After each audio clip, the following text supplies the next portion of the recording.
I forgot to preload an intro, so it just kind of worked out well that we had just come off Vader for this. But yeah, you guys are basically paying for drugs, I guess. That's awkward. Wow. Did this suddenly become illegal? Yeah, seriously. This is not cool, man. All right. At any rate, yeah, with DreamHack Montreal, TwitchCon, like I don't have any spare funds for this, so just thank you in advance to anybody who helps out with it. It's not hugely a necessity because, like I said at the start of the cast, we're casting every day from here till like the end of June, so I don't really have any time to even take off to go get my wisdom teeth taken out, but I do need them taken out pretty badly.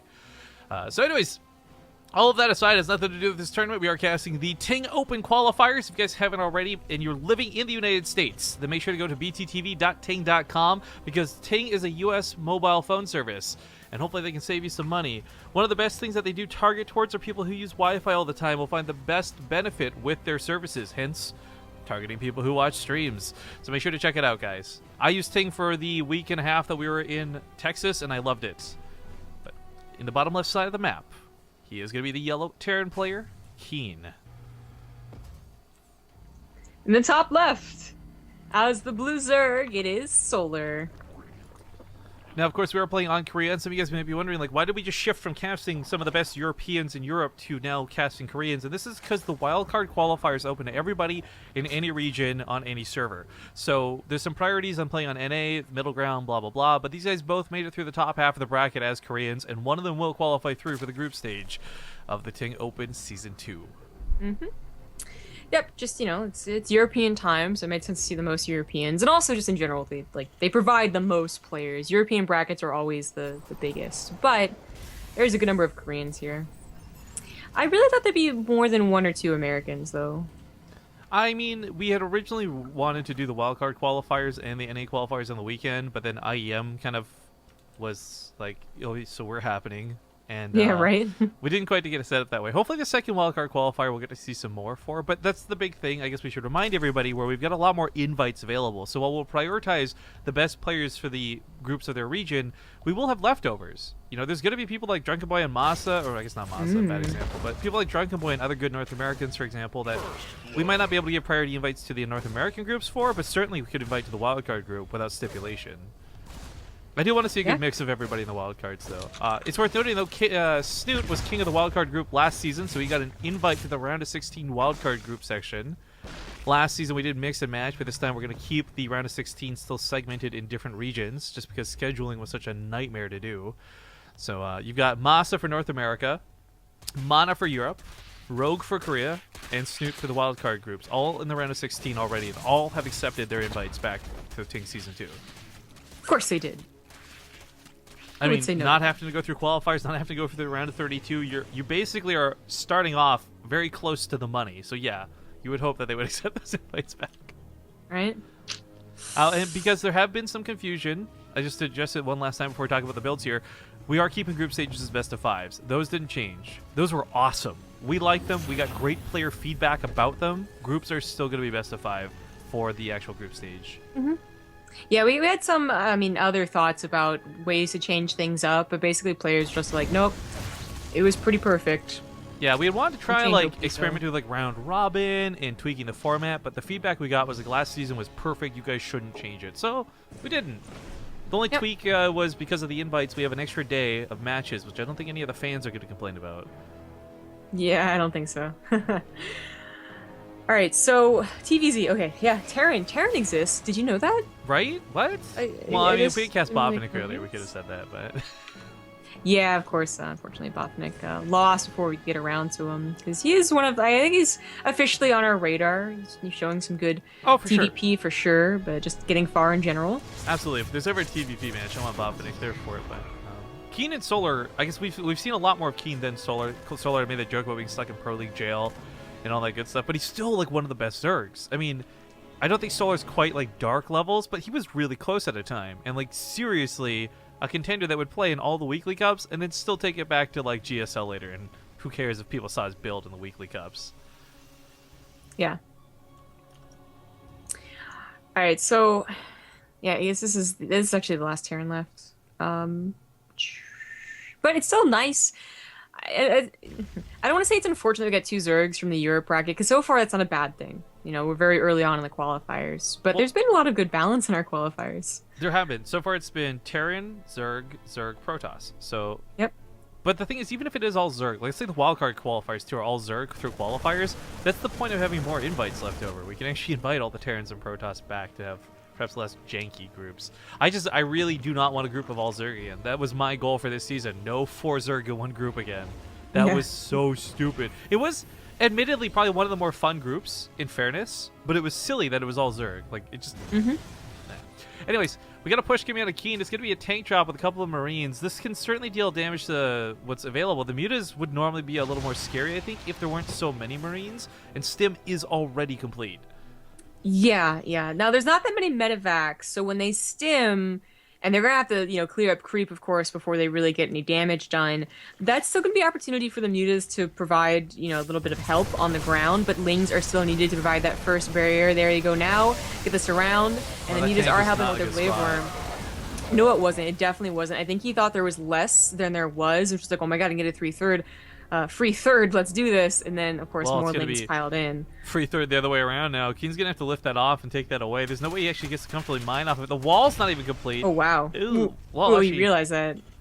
No, you can't. Just lift! Both sides lift! It's actually a dumb-looking wall. I'm just going to say that real quick. I mean, it's the same amount of depots, but it just zigzags in a funny way. I don't know why you hate it so much. I hate it. I hate it so much. So the third CC being lifted off is kind of a big deal. But of course, more importantly, KeeN's lack of pressure now that it's been denied so easily is like the bigger deal. So Solar is going to have these mutas. I think he lost maybe like 1 or 2 in the engagement, 2 actually. But he still has them to poke, prod, and scout while he transitions into roaches. And he's got that +1 on the way. I think he's just going to be looking to attack, too. Like, I don't see any drones in the production tab. He has the supply for it for now. And he knows he just took out a large group of units. If he can hit with a roach attack here, it might just win him the game. Well, mutas are going to be a little annoying. I don't know if KeeN's going to respond to this immediately. He does just put his rallied units forward, and that should hold on to it for the time being. He really wants to secure this third base, but man, right now KeeN doesn't know that there's no banelings in play. But if there were, man, clumping the Marines like that in that mineral line might not have been the greatest thing to do, defensively speaking. But chasing after that one low muta doesn't quite get it. Regeneration, of course, is going to be kicking in, and muta's going to heal up pretty quickly. There's a version of the Mutalist regeneration in co-op mode where it only regenerates really fast out of combat. I think that would be really cool. Yeah. So, Solar is really, like, putting on a clinic here. Like, KeeN is just gonna die. Pretty sure, like 90% sure. Yeah, Doubling the armor supply a little bit more. If it was one or the other, like he could actually take on the Roaches and Ravagers or the Zerglings. He can't really comfortably do both. He does pick up a Ravager to start, which isn't too bad. Widowmine's not getting the greatest shots, but they do soak up a little bit of damage with these Roaches. In fact, now they're starting to get some of that really nice splash. You can move in with the Marines, maybe execute, but KeeN's just got nothing to work with because he's still dealing with what's in the main. His units have been constantly rallied into these mutas, so he's been losing out on reinforcements. He's got a couple of Marines on both of these base locations, but not enough in either to actually defend. Yeah. This was a very poor game for KeeN. Just starting off with that first push that got denied so easily, it was always going to be very, very tough. Yeah. And that is unfortunate. You're playing against like a top-tier player like Solar, too. You can't afford to make mistakes like that siege tank, like that drop. It's like, I know KeeN can be very good, but after this first game, it's going to require like a lot of convincing in the second to like convince me that he can actually win this series. As Solar just made this look really easy. There is a bit of a counterattack going on in the third base to try and even up the losses, but that's 43 SCVs down. Even if he kills the base, he can't kill the rest of the army. No, and the Roaches reinforcing are being much stronger than a couple of Marines trickling out of these barracks like that. In fact, I didn't even realize, but most of KeeN's production, half of it's on the low ground over here at the natural, so he can't even bulk up in the main. GG gets called. All right, we had a $5 donation coming in from Vigilante 1024 and says for Rifkin's illicit narcotics fund. Oh my. We did have someone being kind of shitty in chat about this, but I want to address this, guys. Like, hopefully Zombie can verify so it just doesn't seem like I'm trying to be preachy. I really didn't want to put this up and ask for help, but I really need to is the problem. So the way that he did it too, like it took me like a lot of great effort to not just go off him in chat. I just was like, think about what you did, and I timed him out. I feel bad about it because, like, even though like this guy is being shitty, I still feel bad because that's exactly what I was afraid of happening. Where like people are like, "Oh, you're just being Okay. greedy." So like having someone be like, look, I don't really want to like contribute to your personal goals, so I'm not going to. Okay, you didn't have to tell us that, but okay, that's not exactly being shitty. But being shitty is saying something like, yeah, why contribute to the community when I can get my own personal gain? And I was just like, the way you phrased it made it 100 times worse than anything else you could have done. Because what do you think BaseTradeTV has done this entire time? You son of a... Yeah, like I'm not gonna like I really don't want to go too far into this. I don't want to get too preachy or whatever. But like what like upsets me. I'm not even mad. Like what actually upsets me about that comment though is like we have done a lot of like personal sacrifice monetarily and otherwise like to do stuff for the StarCraft 2 community. So it's kind of like I don't know. It just it hurts and it sucks to see someone think that that's how we is. But anyways, I don't want to get too hung up on it. Just thank you guys for the support of who's willing, and if you're not a big deal. We're gonna hop to Frozen Temple, and we'll see you guys in a sec. Okay, what they're going to say. Okay, we're back. It's game number 2 in this best of 3 qualifying match. O Gaming just confirming because they didn't know if we had changed it or not. They are still just best of 3s, no sudden best of 5s or anything like that. And it is not looking too great after that first game for this guy. He's down 1. We'll see if he can bring it back on Frozen Temple. It's going to be the yellow Terran KeeN. Who, by the way, before we send off to the other intro, I just want to say he's actually a really good player. It speaks much more volumes like how much better his opponent is to have that game looked the way it did. And in the bottom right, as the blue Zerg, as that player, it is Solar. I like this as well because for me, again, just going back to not having seen Solar for such a long, extended period of time. I mean, this was a guy we saw every single week disappear for almost 1 full year. And what I like about it is just seeing that he's not taking this casually. He's not rolling his eyes because he's playing against KeeN. Like, he's actually treating him in every bit of a way that I think you should, where KeeN is actually a scary player. Just not a good first game. Really not a good first game. No. I mean, so obviously the biggest reason that it wasn't a very good game was just how easily his early pressure was denied. And he did sacrifice a bit of economy to do that pressure too. But on top of that, you didn't really get to talk about some other things. Invader, I just feel, is like mentally and actually not a great map for anyone but I guess the whoever is going to be favored pushing in close quarters, which can be Zerg in a lot of situations, especially if they go on Roach Ravager. So certainly as a Terran, I'm always afraid of like Roach Ravager pushes, Roach Ravager transitions, or just, any type of busts.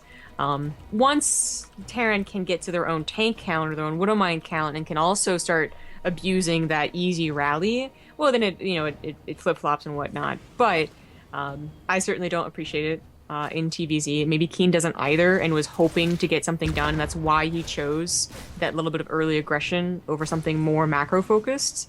So we'll see what he can do on Frozen Temple, which I think is a very standard map. Not very difficult at all. Not exactly any like bigger than Invader's rush distance, because on vertical, Invader's pretty short, and Frozen is, just in general a tiny map, but still it's a lot more standard. It has like a lot more standard setup, and of course the Xel'Nagas, as we talked about, play a big part where you can scout your opponent actually coming in to attack you and all that. Well, I'm actually a little bit curious because Invader's a different can of worms. Frozen Temple is a map where we talked a lot about Watchtower control more recently, but I'm wondering if Solar's even going to worry about that. I mean, with the Overlord speed early on, that's scouting right there. We're not seeing Evolution Chamber, we're not seeing drops, we're not seeing Lings elevated over the 3rd. But how worried is he about what KeeN's doing, or is this just scouting to see what he can do aggressively? Like, scout there's no 3rd, boom, go for X. Scout there is a 3rd, roach all it. That sort of strategy. But the speed does kick in, and the Overlord's going to get to see this Widowmine drop that gets prepped. Mm-hmm. And a Widowmine drop into tank is pretty standard way to open. That's the other thing about this map as opposed to Invader. We saw KeeN probably in a rush put a tank down in a very bad position. There's definitely better positions on Invader, but there are much, much better positions on Frozen. The tank push we see early on Frozen actually has a lot of damage potential and has really tripped up a lot of Zergs. Whether you abuse the rocks and eventually get a second tank or not, you just have good control on your tank and kind of dance around the lower section of Solar's 3rd. Either way, it can really mess up the Zerg, and that's, I think, what KeeN is going to be going for here. He's already got the second medevac on the way, and the tank's about to be finished. There we go. So this should be not as rushed, first of all, as last game, and should just in general do a lot better. Would have liked to see the wood mine come out first, so we can at least position it, but this might not burrow in time. In fact, yeah, he's just going to pick up and fly away. A little bit scary there. But as he does fly away, one of the big things for Solar, like deflecting this, is kind of, well, not as severe as last game with shutting down the tank and that drop. It is the fact that he deflected it relatively easy. Now round 2 is coming, and we're going to see these rocks used and abused as they've been many times on this map, but this really isn't that much for KeeN. Like, Solar is a little bit hesitant right now because he's waiting for those extra 12 links to pop. He's got to bring the ones he sent across the map back home. But he's certainly got enough links to deal with this, so as long as he doesn't eat a massive Widow Mine hit. Which is, of course, what KeeN is really open for. Oh, that hit kind of got some of his Marines, too, though. Medevac almost dying here. Very, very close to that Reaper grenade. Wow. As you said, I didn't realize the Reaper was still alive through this attack, but with the Marines being cleaned up, that does actually clean up the majority of the threat here, as they are what keeps... They're the fodder. They also push the Queens back more than anything else, and the Queen's main role is to pick off that Medevac. The tank looks scarier than it is, but the true danger is that Medevac moving it around. Yeah, of course. So, all said and done, this is interrupted Solar, of course. Having to bring his queens over here, having to make lings. He's lost, let's see, about 25, but he hasn't lost any queens. And I feel like that's usually where you start to add up little things. So lings, maybe lost mining time, maybe 1 or 2 drones, but then maybe 3 or 4 queens. I think even with one push, like yesterday, we saw 5 queens go down to the same push, which is like really a lot. Yeah. And that's not the same as that happened here. Was, Solar's been able to deflect this pretty easily. That was queens that had transfuses there too. Like, anyways, but yeah, this game handled way well. Solar also drives off the Liberator. He really hasn't taken much damage this game. I mean, if you consider what was traded out, it was lings, 27 lings, no workers killed, not a single one. Yeah. This has gone pretty damn well for Solar. Certainly, we've seen other Zergs be tripped up a lot more. He is banking quite a few minerals, probably because his queens, while they didn't die, they were on the front line for some time. But his Spire is about halfway done, and that will help, I guess, like balance that out. His Banelings still have to be made. There we go. And, of course, that base is being taken now, so maybe a couple more drones to be made. At 64, that's a pretty good amount, though. I got a new sub, by the way. Spender Lou and Dominique also donate some money. We'll get to that after.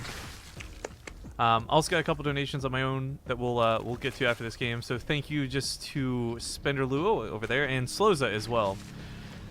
But the attack is looming, and that tank is a bit awkward because it's not going to be that big of a contributor. But if we can pick off those Banelings, that's going to be huge because speed's not done for Solar. It's done in a few seconds, but probably not in time for the necessity to take a fight. Yeah, he might lose his 4th base. He's got a nice concave now, so maybe the Widowmines don't do as much damage. In fact, they don't do very much at all. They get like 1 Baneling and a handful of lings, and that is denied. Yeah, holding onto that base is a pretty big deal, too, for Solar. Obviously going to extend his lead through it, but also his drone count just needs to be spread out better. Liberator comes back for round 2 in the natural. He just really wants to use this Liberator. Queen might die this time as the Spore Caller's not moved over. So this is going to hurt for just a little bit. Yep. But that is going to be simple. Either move the Spore Crawler or just wait for these Corruptors, which they are Corruptors, not Mutas. Yeah, that's interesting. So Corruptors I really like when it comes to doing things like floating over Marines to kill Medevacs. They've got the armor to actually take the hits, but they're also good at dealing with Liberators. And that might be a fear of Solar, that it is going to be more Liberator heavy, but in general, like it's funny because usually Mutas, because they can both take down Medevacs and provide harassment, are usually the better choice. But Corruptors, as long as they can take down the Medevacs, they're still decent. They're going to live. You know, they're actually going to be able to float over the Marines, kill Medevacs, and get out, hopefully. So it's a different composition, but it's effective. Solar's mass ling bailing style, by the way, is really reminding me of something we saw at a True a little while back, where it looks silly, but it actually really worked. Like, once you finally break the initial defensive terrain, it is so hard to actually deal with a consistently large amount of units in play. So I don't know if we'll have to worry too much about any bust per se, or whether it's just going to be like one big attack through the middle. But right now, Solar certainly has a lot of units to fight with, and usually in this situation, you're worried about having those the larva to make all this. You know, inject joke aside, he went for the macro hatchery. He's got about 4 other bases. Like, he's actually got really nice production.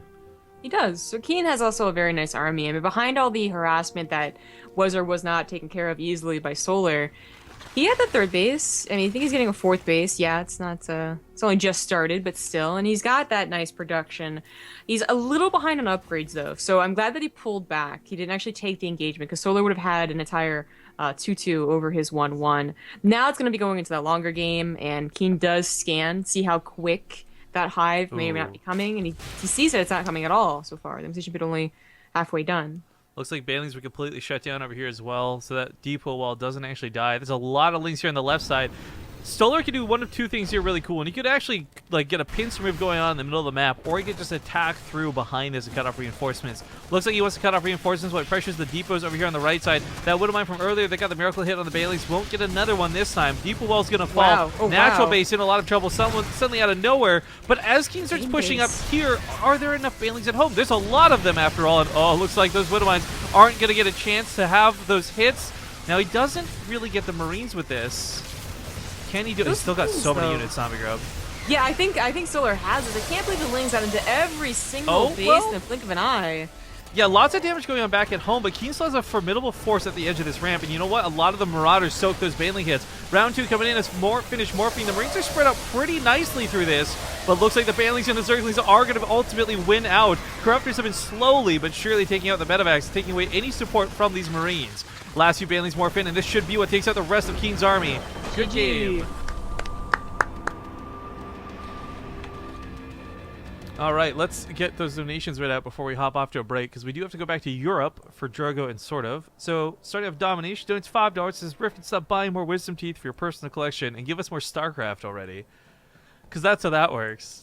Actually, I didn't know how Wisdom Teeth got removed. I saw a video of it. I thought they just straight up, like, yanked it out. Oh. The fact that they, like, drill it in half and then, like, scoop it out and all this other gross shit, like, ugh. It hurt to watch the video, and that's why I'm so scared. But, you can't. I guess you can't technically collect wisdom teeth because there would just be pieces of them. They put it in a little bottle and they're like.